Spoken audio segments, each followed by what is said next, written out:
સારું કેરફુલી જજે ને એન્જોય કરજે હો ને. તારા વગર બહુ બોર થઈ ગઈ છે જિંદગી. આઈ રિયલી મિસ યુ યાર. I miss you two.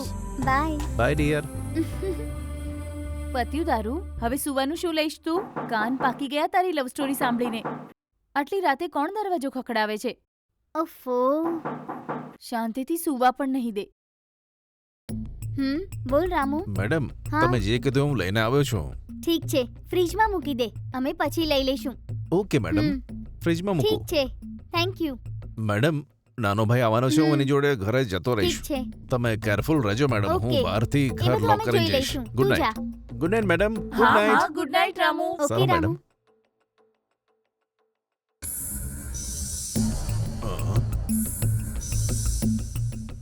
Hmm. Hmm.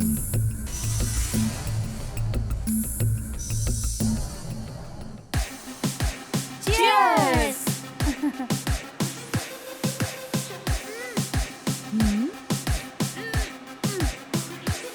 Oh. એ આ શું ભલા છે? આ કેવી રીતે પીશું આપણે? અરે શું યાર તું પણ.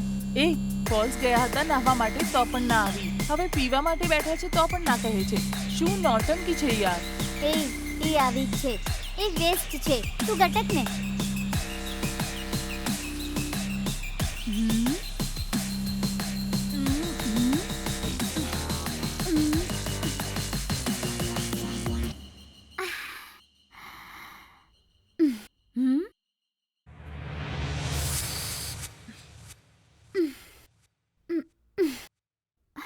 એ શું છે આ? આ આવી રીતે પી રહી છે? વચ્ચે વચ્ચે ગેપ લઈને યાર. અરે કાલે રાત્રે આ બિયર એટલી ના આડી હું કેમ કે ફોલ્સમાં જઈને નાહીને આવું. હા, તને શું ખબર આના વિશે? આની કિક જ અલગ છે. આને છે ને આ કિક વિશે નથી ખબર, પણ એ કિક શું કહે છે? કયું કિક? જો તો સારી એક્ટિંગ કરે છે. આવતા અઠવાડિયે આ સમયે તું ક્યાં હઈશ વિચારીને જો. ચલ આટલું દિમાગ પણ ન લગાવ. તારા હસબન્ડ સાથે ફર્સ્ટ નાઇટ રૂમમાં હઈશ ને. એ ચલ ચૂપ રહે ને.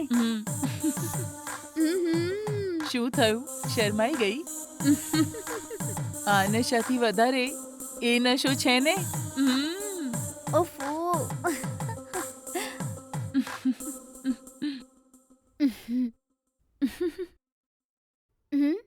શું થયું દિવ્યા? આમ મોં લટકાવીને બેઠી છે? આ સેટઅપને જોયા પછી મને એક જૂની ઘટના યાદ આવી ગઈ. શું છે? મારા યુએસ ગયા પહેલા અમારા ટીમ પ્રોજેક્ટ માટે એક સક્સેસફુલ પાર્ટી રાખી. મેનેજમેન્ટે બધો બંદોબસ્ત કર્યો હતો. ત્યારે એક ઘટના ઘટી. ત્યાં પણ આવી રીતે બધાએ મળીને દારૂ પીધો હતો. 2 રાઉન્ડ થઈ ગયા હતા. એના પછી ખબર છે, મારો સિનિયર મેનેજર છે ને, એનું નામ અરુણ છે. એણે મને ડાન્સ માટે બોલાવી અને હું પણ ગઈ. ડાન્સ કરતી વખતે અચાનક એણે મારા ખભા પર હાથ મૂક્યો. મારા શરીરમાં વીજળી ચાલી ગઈ. મેં પણ એમ જ જવા દીધું, સિરિયસલી ના લીધું. પછી મારી કમર પર હાથ મૂક્યો એણે. કદાચ ડાન્સ સ્ટેપ માટે હાથ રાખ્યો એમ વિચારીને મેં પણ કંઈ કીધું નહીં. પણ એણે એ મોકાનો પૂરો ફાયદો ઉઠાવ્યો. લિમિટ ક્રોસ કરીને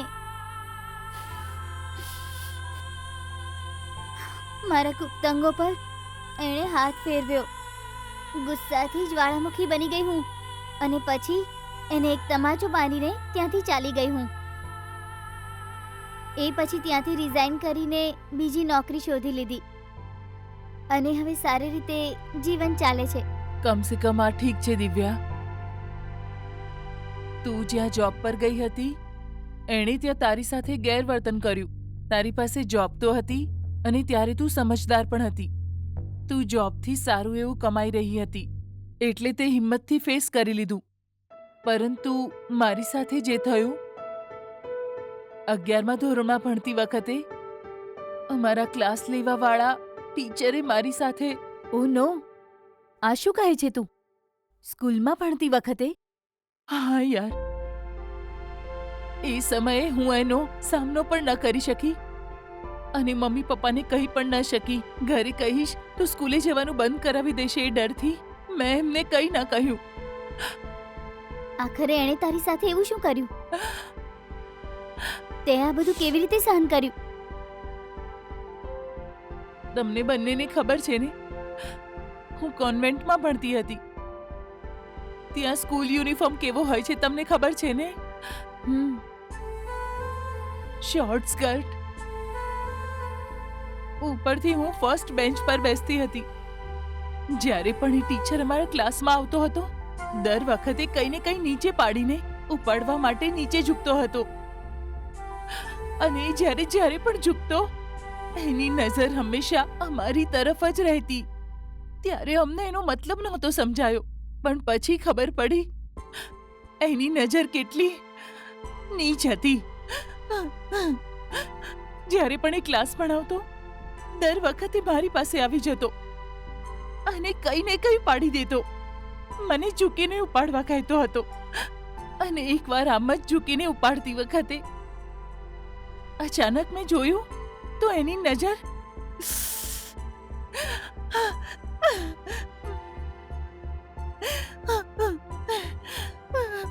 રડ નહીં. હજે પણ વિચારો તો એને મારી નાખું એટલો ગુસ્સો આવે છે. એના સબ્જેક્ટના ક્લાસ ટેસ્ટમાં મારા માર્ક્સ ઓછા થઈ ગયા એટલે એણે મને લેબમાં આવવા માટે કહ્યું. હું પણ સાંજે ગઈ હતી. મને એડવાઇસ આપવાના બહાને એણે મને જકડી લીધી.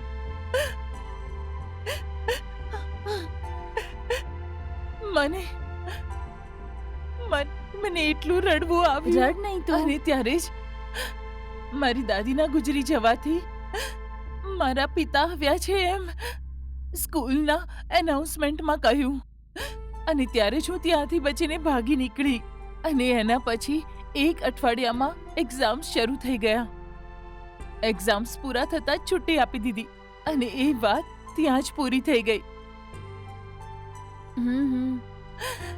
આ ટીચર્સ બધા આવા કેમ હોય છે? એ બધા ટીચર એક જેવા નથી હોતા. તારી લાઈફમાં એક ટીચરે ખોટું કર્યું, પણ મારી જિંદગીમાં એમ જ એક ટીચરે મારો જીવ બચાવ્યો હતો. તારી સાથે શું થયું? લગભગ 10 વર્ષની ઉંમર હશે મારી. અમારા ગામમાં ઉત્સવ હતો. બધી કોલેજ અને સ્કૂલની લોકલ લીવ હતી.